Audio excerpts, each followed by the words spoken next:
Alright, so here is Jetfire in his robot mode. If you didn't want to just go straight from jet to robot, I have a link in the sidebar most likely, and if I do not, someone please message me about it, because that means I probably forgot. Dang it, I'm just not wanting to stay in. There we go. Okay, that's the reason. It wasn't in the right place. So here is Jetfire in his robot mode. Yes, I know he's off screen right now because some bits from the transformation aren't liking to hold right now, and I'm just making final adjustments, so to speak. Alright. But Jetfire overall, I only have Megatron as another Revenge of the Fallen leader class to compare him with. And okay, he's definitely better than Megatron on some levels. Let me put it that way, on some levels. He's definitely not better than Megatron on standing. It's one thing I have to give to Jetfire. Or to Megatron, because the fact Jetfire and his weird feet do not help his posability in his feet whatsoever. So that's not real. That's a downer. But the awesomeness reward I'd give to Jetfire, because Megatron is just a little bland. The vehicle mode actually is partly right. The robot mode just looks nothing like it should. The Voyager is just as accurate as the leader is, or is more accurate than the leader is. I mean, the legs part for the leader, the legs down is accurate. Now the legs up aren't. Well, except both of the leader and Voyager Megatrons have bits and pieces that are accurate and bits and pieces that aren't, that the other one doesn't have. So everything that the leader Megatron lacks for accuracy, the Voyager has. And whatever Megatron the Voyager class lacks in accuracy, the leader has. So if you kind of mix them, and if you fit the parts and you can mix them in, I'm sure you'd have a very perfect Megatron, which that's not going to happen for this movie line. Especially with the fact that they couldn't even use the Voyager Megatron mold for that Gathering at the Nemesis 3-pack that's coming out with the G1 Soundwave and the Fallen, because they said it was unavailable at the time at BotCon. They said the mold was unavailable, so that means they either didn't own it when they made it, either that or the main mold of it broke or something. I don't know. It could mean a lot of things. I have no idea, and I hope to find out because it'll actually kind of bother me. But in transformation level, I'd give Jetfire the higher transformation level. But this is just against Jetfire and Megatron. I'm not talking about Optimus, because I'm sure before I even own Optimus, I know he takes the highest award for transformation hardness level.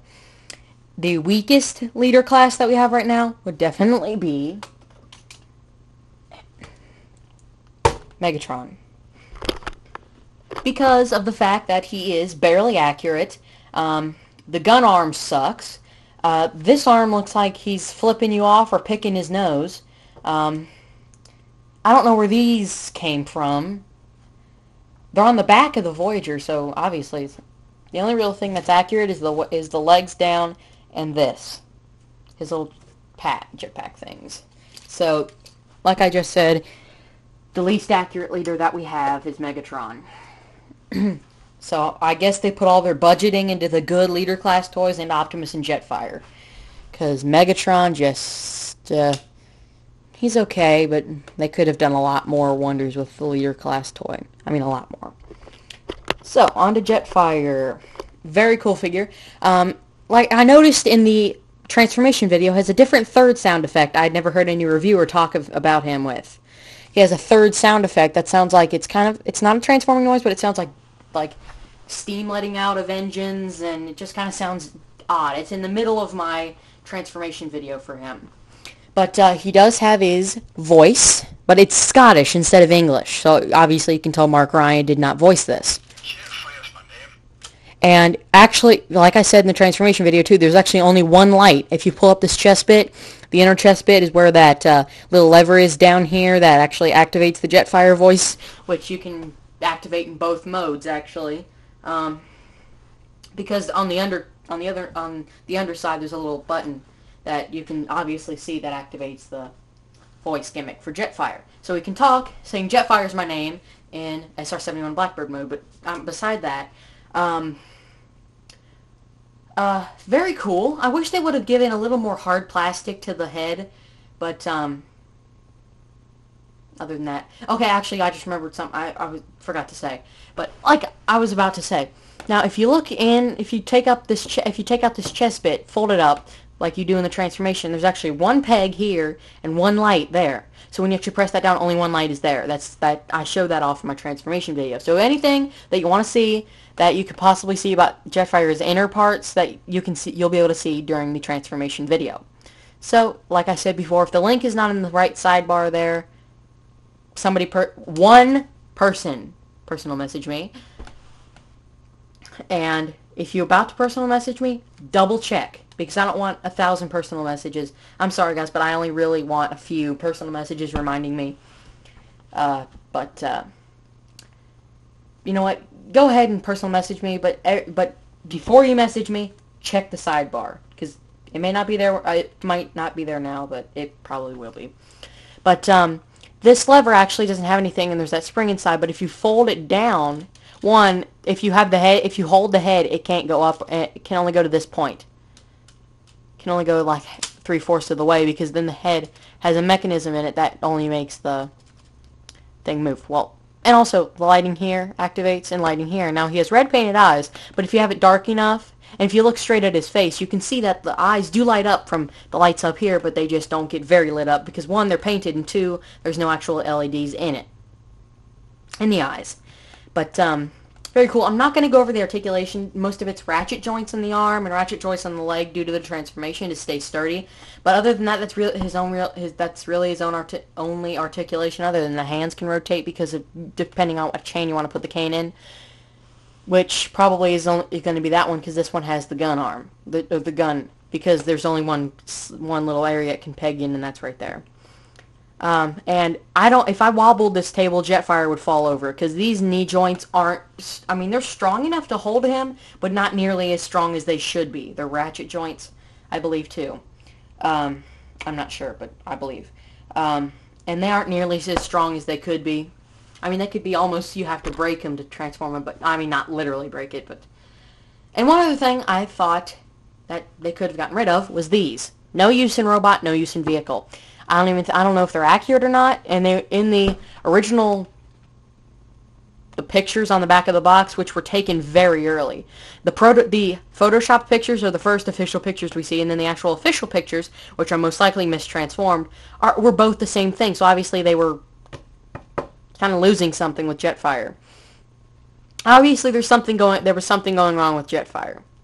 I don't know what, but obviously something went wrong in the process of making Jetfire, because when we first saw him in box, you normally think they would include an actual Jetfire, but they included a picture of Jetfire and cut it out and put it in the box on the first pictures we saw of Jetfire's box. No one could really tell. No one really knew that it was the real Jetfire, but they kind of figured it out if they somehow didn't know.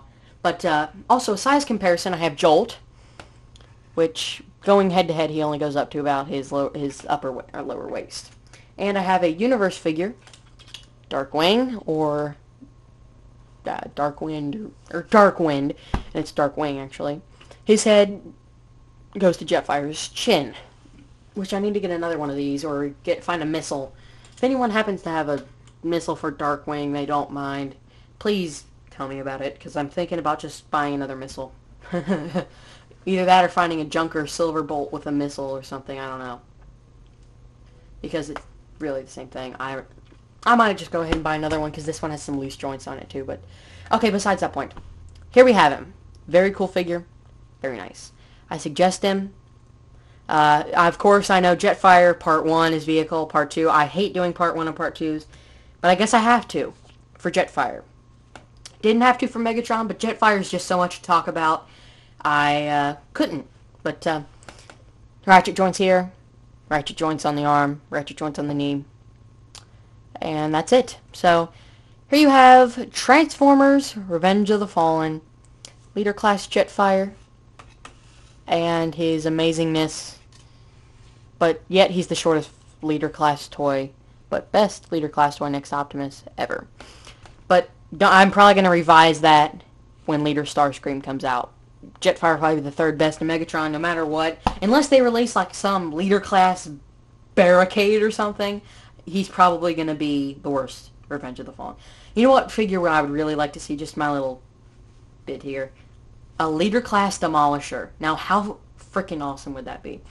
Actually, not awesome. He'd be kind of hilarious. Them attempting to make this into a leader class toy.